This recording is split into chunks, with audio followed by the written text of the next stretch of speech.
Depth जाते हैं सोनिका, तो जिसकी सबसे ज़्यादा चर्चा हो रही है वो है कि वो आपका सैलरी स्ट्रक्चर, आपका पेमेंट, आपकी ये सारी चीज़ें बदल जाएंगी।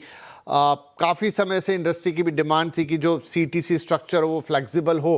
अब बात हो रही है कि एक पर्टिकुलर पार्ट सीटीसी में आएगा। लोगों को चिंता है कि उनकी टेक होम घट जाएगी, हालांकि रिटायरमेंट बेनिफिट्स बढ़ेंगे। ओवरऑल जो चेंज होने जा रहे हैं वो किस तरह से दिखाई देंगे? क्या ये चिंता जायज़ है कि मेरे को हर महीने वाली मिलने वाली जो पगार है वो कम हो जाएगी? शायद आप म्यूट पर हैं सोनिका।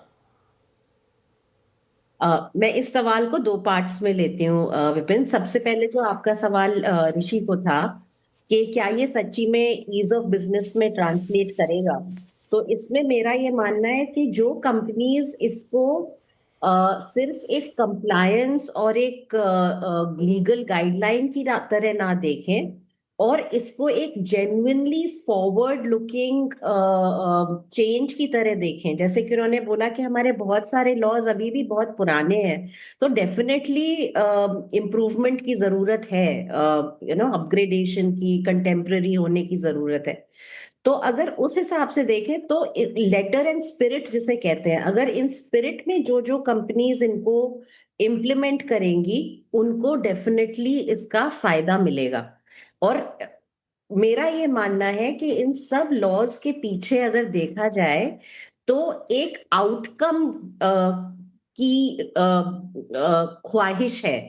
अगर आप देखें कि अगर आप वेज स्ट्रक्चर की बात करें तो आजकल जो एक बीच में चला था ना कि हाफ हाफ मंथ में भी सैलरी मिल जाती है, पूरे मंथ में भी सैलरी मिल जाती है, तो वो एक ऐसा कल्चर सा हो गया है कि लोग महीना महीने मंथ बाय मंथ रह रहे हैं कि अभी सैलरी आई खर्चा किया ये। लेकिन ये जो लॉन्ग टर्म सिक्योरिटी है, जो एक रिटायरमेंट के बाद जब एक इंसान काम करना बंद करता है, जब तनख्वाह आनी बंद हो जाती है, उसके बाद मेरे पास क्या है?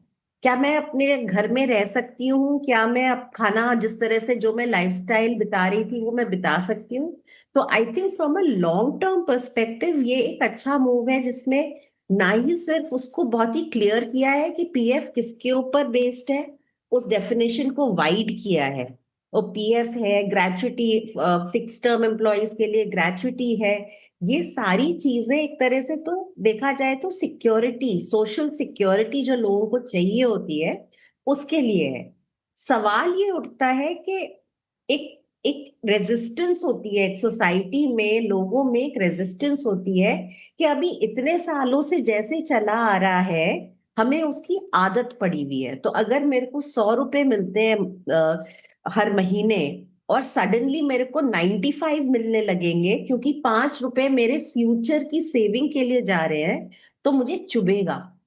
लेकिन अगर मैं ये देखूं कि एक्चुअली वो लेफ्ट पॉकेट से सिर्फ राइट पॉकेट में गए, पॉइंट तो ये सोनिका, एक क्योंकि माइंड। मुझे बस ये बताइए कि क्या इसकी वजह से अब जो सैलरी स्ट्रक्चर्स हैं वो चेंज होते हुए नजर आएंगे कंपनीज में? सैलरी स्ट्रक्चर्स डेफिनेटली चेंज होते हुए नजर आएंगे, क्योंकि अब देखना पड़ेगा कि किस तरह से ये लोग, अभी जैसे इंक्रीमेंट का भी टाइम आ रहा है, तो किस तरह से ये रिवाइज स्ट्रक्चर को, अगर हम 50% बेस ले रहे हैं तो उसको हम किस तरह से मैनेज करेंगे in terms of take home, in terms of social security, in terms of benefits and so on.